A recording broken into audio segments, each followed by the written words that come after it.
Sa mnom u studiju Miomir Kamelank, zastupnica u Skupštini kantona Sarajevo i delegatkinja u Domu naroda Parlamenta Federacije. Dobar dan.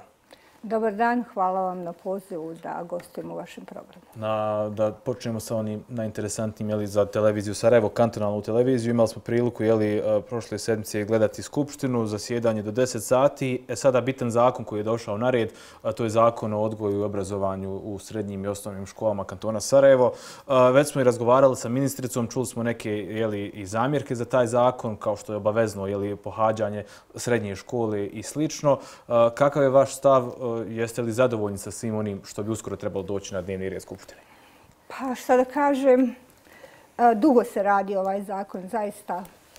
Mislim da je odluka o njegovom donošenju donijeta, ima tome sigurno 6-7 godina. I trebao je naći se prije na dnevnom redu u kantonu, međutim, sticajem okolnosti nije. Mi već par mjeseci, možda i više, godinu dana smo u konsultacijama sa ministricom o tom prijedlogu zakona koji je ona nama predstavila. Učestvovali smo u dugačkim diskusijama. Mnoge stvari koje su nam se činile pogrešnim smo uspjeli promijeniti. U stvari većinu njih od nekih naših 40-ak primjedbi, mislim da je 35 usvojeno i da su ove neke manje primjedbe koje eventualno još imamo na taj prijedlog zakona ostale, da tako kažem, u dogovoru sa ministricom. Ono što moram da kažem jeste da ovaj zakon nije neki koji donosi neki veliki pomak u obrazovanju koji će promijeniti drastično obrazovanje. Ovo je neki manji pomak, napredak jeste, radi se o tome da ima mnogo više inkluzije za grupe koje možda nisu ranije bile dovoljno uključene i napravljene su stanovite promjene koje mislim da će popraviti kvalitet, ali da budemo jasni, nije to onaj zakon koji bi možda u skladu sa vremenom u kojem se nalazimo učinio neku kvalitativnu ključnu promjenu kojemu se možda nadamo. Pred nama se našao jedan prijedlog na kojem smo radili da bismo ga malo popravili, ali i mi ćemo vjerovatno glasati. Ostalo je još možda jedne ili dvije stvari koje ćemo još definisati do same sjednice. Ali da zaista još jednom ponovim, nije to zakon za 21. vijek kakav bismo priželjkivali. Kada možemo da taj zakon o kojem hipotetički govorite, kada ga možemo očekivati, postoji li kontakt sa partnerima u vlasti?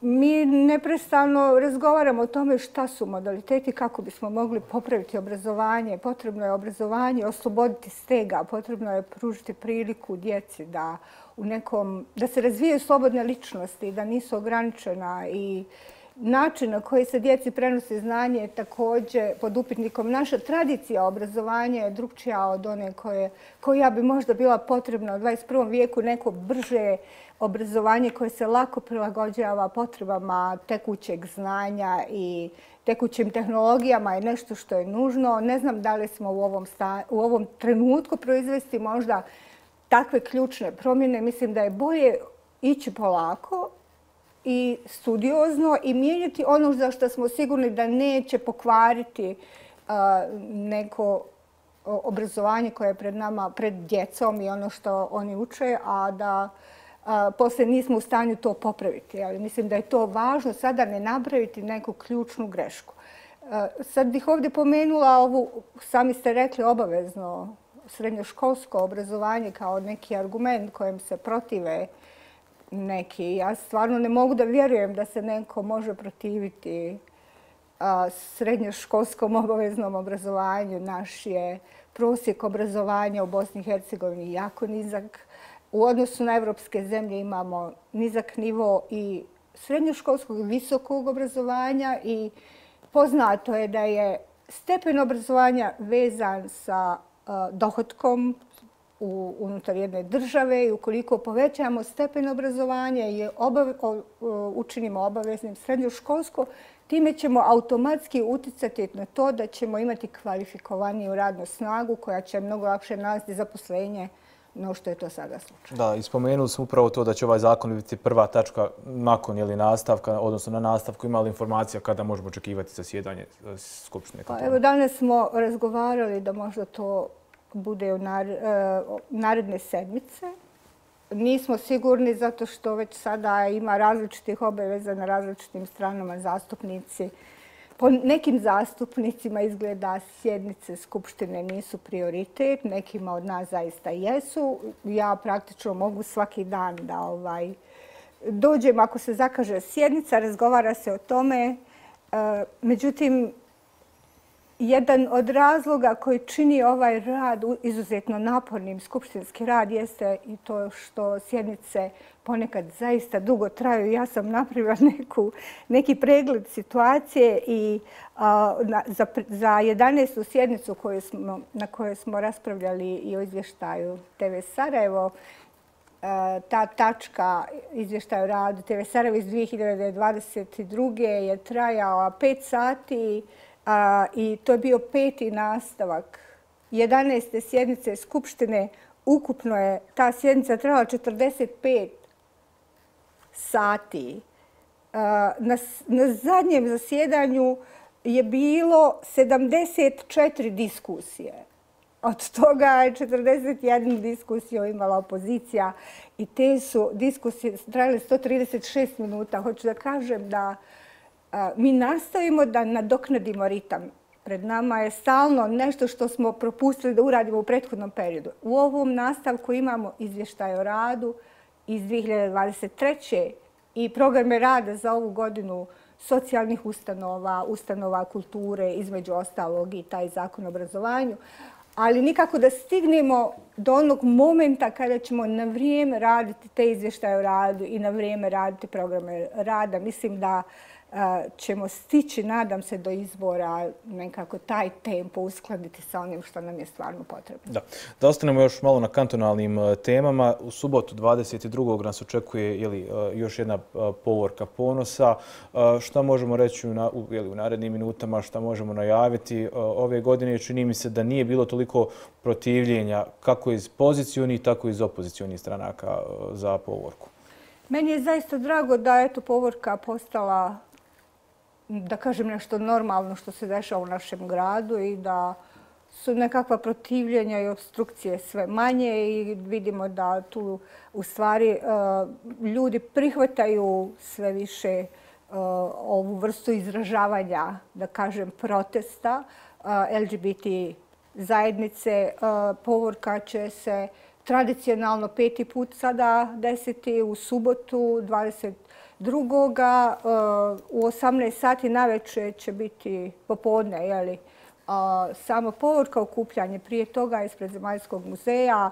Obezbjeđenje je već dogovoreno po standardnom formatu, onako kako policija procjeni da je potrebno. Mislim da neće biti nikakvih problema. Ja se nadam da će i to biti jedna prilika da pokažemo našu otvorenost grada Sarajeva prema različitim od nas, prema onim kojima smo Ustavom garantovali slobodu izražavanja. Rekli smo da nije bilo reakcija, što ne znači da ih možda neće biti na dan povorke ili nakon. Jeste li usaglasili stavove sa koalicionim partnerom Narodom i pravdom? Znamo da su neki njihovi funkcioneri imali javne, tako da kažem, javne komentare protiv povorke. Pa ja sad nisam čula u zadnje vrijeme da je bilo takvih komentara, nije bilo nekog posebnog usaglašavanja. To je već stvar koja je, kažem, postala tradicionalna i više ne dovodi se u pitanje, da tako kažem, i ne vidim da bi trebalo biti nekakvih oštrih ili bilo kakvih negativnih reakcija u odnosu na povorku. To je jedna manifestacija koja traje par sati u kojoj se izražavaju prava određenih osoba. Mislim da svi shvatamo da moramo respektovati ta prava i mislim da se ta priča tu u stvari uokviruje. Da pokušamo sada postaviti u kontekst. Rekli ste da je parada, odnosno povorka, da je nekako standardizovana u društvu. Ipak, zadnjih 5 ili 6 godina uvijek su stavovi učesnika parade, odnosno pripadnici LGBTIQ populacije isti, da zapravo nemaju zagarantovana prava, da će i ove godine tražiti ista prava. Evo, konkretno sada, kada je konkretno naša stranka vlast u kantonu Sarajevo, u federaciji pa i na državnom nivou, mogu li se očekivati nešto veća i slobodnija prava upravo za LGBTIQ populaciju? Riječ je zapravo o tome da jedan broj zakona koji se odnosi na ovu populaciju se donosi na federalnom nivou i mi naravno na tome radimo. U toku je formiranje radne grupe. Moguće da je sada već završeno, ne znam da li je Ministarstvo zdravstva dalo svoje članove komisije koja će raditi na formatiranju zakona o istospolnim zajednicama. Ima tu i još zakona koji se tiču promjene spola, načina na koji se to trenutačno dešava. Još uvijek su neka od graničnih slučajeva djece primorana da nad njima budu izvršene neke operacije za koje oni nisu sasvim sigurni do čega će dovesti. Jedna od stvari koja treba da se rješava u tim zakonskim normama je upravo to i to se odnosi, da kažem, i na zdravstvenu zajednicu i edukaciju zdravstvene zajednice. Još uvijek postoje stvari koje nisu sasvim jasne svima.